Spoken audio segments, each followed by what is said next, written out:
पहले वाले सर्वे का तो मुझे पता था, ये वाले का मुझे नहीं पता था।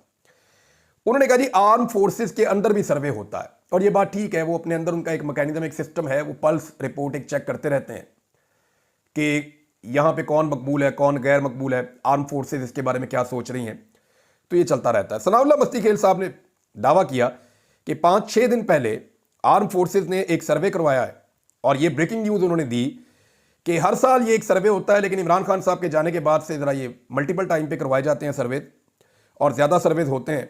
ग्राउंड पे इमरान खान साहब की पॉपुलैरिटी को चेक किया जाता है, तो आर्म फोर्सेस के सर्वे में 94%, 94% सर्वे इमरान खान साहब के हक में आया है।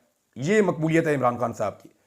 अच्छा, मुझे 2023 के शुरू में कोई सर्वे एक था, उसके बारे में पता चला था कि 91% आ रहा था उस वक्त, 23 में, 9 मई से पहले की बात है कि 91% आ रहा था। अब इमरान खान साहब के ऊपर 9 मई के मुकदमात बनाए गए, उन्हें एंटी एस्टेब्लिशमेंट कहा गया, उन्हें पाकिस्तान का रियासत मुखालिफ कहा गया, मुल्क का दुश्मन उन्हें करार दिया गया, इस्लाम का दुश्मन उन्हें करार दिया गया, मौलवी तक उनके ऊपर छोड़ दिए गए। अभी आप एक नया मौलवी देख रहे हैं, नया तो नहीं है, पुराना मौलवी है, एक नया मौलवी लॉन्च कर दिया गया, बहुत ऊंची ऊंची उछल उछल के वो इमरान खान साहब के खिलाफ। मरे हुए को मारना बहुत आसान होता है ना।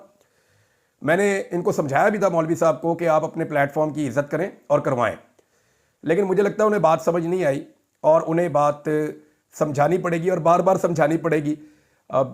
यानी कई लोग ढीठ होते हैं, बहुत अजीब होते हैं, और ये ऊंची बोलने से और बढ़ के मारने से कोई मुतासिर नहीं होता, कोई मुतासिर नहीं होता, कोई फर्क नहीं पड़ता। बड़कों की आवाज़ मेरी बहुत ऊंची है, जज्बात मेरे भी बहुत ज़्यादा हैं, बहुत ज़्यादा ऊंचा बोल सकता हूँ, ये सोच भी नहीं सकते मौलवी जिन्हें लॉन्च किया जाता है, सोच भी नहीं सकते। और मरे हुए को मारना बहुत आसान होता है। तो करके देख लो, मैं देखूंगा 2-4 दिन में, जब टाइम होगा तो जवाब दूंगा कि जनाब अली जो चीज़ें आपने कही हैं उनकी हकीकत क्या है। इंजीनियर साहब के लिए एक चीज़ छोड़ जाता हूँ। इंजीनियर साहब, आपके आसपास बहुत सारी किताबें पड़ी हुई हैं, इनमें कुरान पाक भी है, इसमें अहादीस की कुतब भी हैं। आप किसी एक किताब पे हाथ रख के बताएं कि आपने मुझे फ़ोन करके इमरान खान साहब जब वज़ीर आज़म थे उनसे मिलने के लिए ख्वाहिश का जो इजहार किया था वो किन अल्फाज में किया था। आप तो कहते हैं ना कि आप इमरान खान से मुतनफ़र हुए 2014 में, जब वो एस्टेब्लिशमेंट के साथ मिल गए और उन्होंने जाके धरना दे दिया। आप सिर्फ ये बता दें कि जब 2018 में वो वज़ीर आज़म पाकिस्तान बने, तो 2020 के आसपास, 21 के आसपास आप इमरान खान साहब से मिलने के लिए बहुत बेताब थे, और आपने बड़ी कोशिश की इमरान खान साहब से मुलाकात करने के लिए, और आपने कई लोगों से राब्ते भी करवाए। फिर आपने मेरे से राब्ता किया, मेरा जवाब मैं आपको बता दूंगा मैंने आपको क्या दिया था, और आप इमरान खान साहब से क्यों मिलना चाहते थे, और उसके लिए आप किस किस्म की लेसियां लगा रहे थे, और आप क्या बात ऐसी कर रहे थे। देखिए, मुझे एग्जैक्टली पता है कि आपको बुग़्ज़ क्या है इमरान खान पे, मुझे एग्जैक्टली पता है कि आपको इमरान खान पे गुस्सा क्या है, मैं जानता हूं। मैं आपकी इज्जत रखना चाह रहा हूं, आपको पंगे लेने का शौक है। तो अगर आपको इतना ही शौक है पंगे लेने का, तो भाईजान जिन्होंने आपको लॉन्च किया ना, जो आपको इस वक्त डील कर रहे हैं, जो आपको इस वक्त चाबी भर रहे हैं, वो मेरा कुछ नहीं बिगाड़ सके, क्योंकि मेरे रब ने मुझे ये तौफीक दी कि उसने मेरे सामने सच्चाई खोली है। तो मेरे रब ने मेरी आंखें खोली हैं, और मैंने खुलकर सच को बोला है, और आइंदा भी इंशाल्लाह बोलता रहूंगा।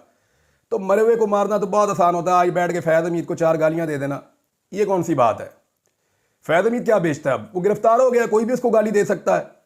नदीम अंजुम का नाम लीजिए, मौजूदा DGISI का नाम लीजिए, जनरल आसिम मुनीर साहब का बताइए कि वो क्या कारनामा कर रहे हैं, किस तरह मुल्क को चला रहे हैं, बताएं ना उनके बारे में। जनरल फैज़ हमीद के गुनाह तो इतने से थे, बहुत छोटे से थे। अब जो फस्तायत, जुल्म और जबर हो रहा है, ये तो बहुत बड़ा है। क्या जनरल फैज़ हमीद ने कितनी औरतें उठाई थी पॉलिटिकल पार्टीज की, मुझे बताएं ना। कितने घरों की चादर और 4 दीवारी का तकद्दुस पामाल किया था। मैं उसका केस नहीं लड़ रहा, लेकिन मामला ये है कि आप ये बताएं कि क्या ये गुनाह बड़े नहीं है जो आप बोल रहे हैं। बहरहाल मैं किधर मौलवी के चक्कर में पड़ गया, इनको मैं जवाब दूंगा तसल्ली के साथ। इन्होंने कुछ ऐसी चीजें बोली हैं, कुछ ऐसे हकायक इन्होंने मसक किए हैं, कुछ ऐसे झूठ इन्होंने बोले हैं, जिसके बाद मेरे दिल से ये उतर गए हैं।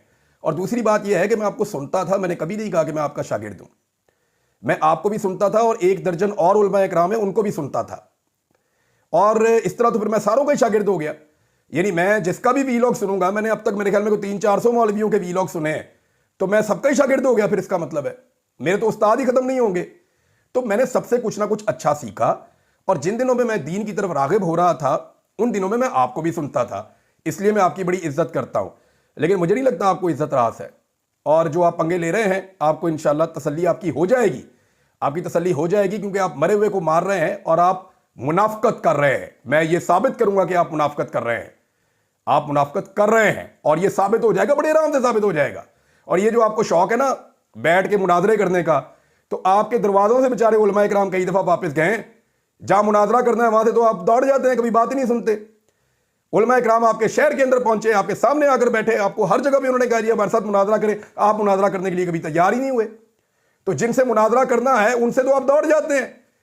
एक छोटे से कमरे के अंदर बैठ के वहां बैठ के चिल्लाना, ऊंची बोलना, पुढ़कते रहना, इससे कोई बदमाशी नहीं होती, इससे कोई बहादुरी नहीं होती। जनाब आप मेरे घर आप मिलने आना चाहते थे और आपने कहा जी मेरी जान को खतरा है, मैं नहीं आ सकता इमरान भाई। मैं कहा जी ना, आपकी बड़ी मेहरबानी।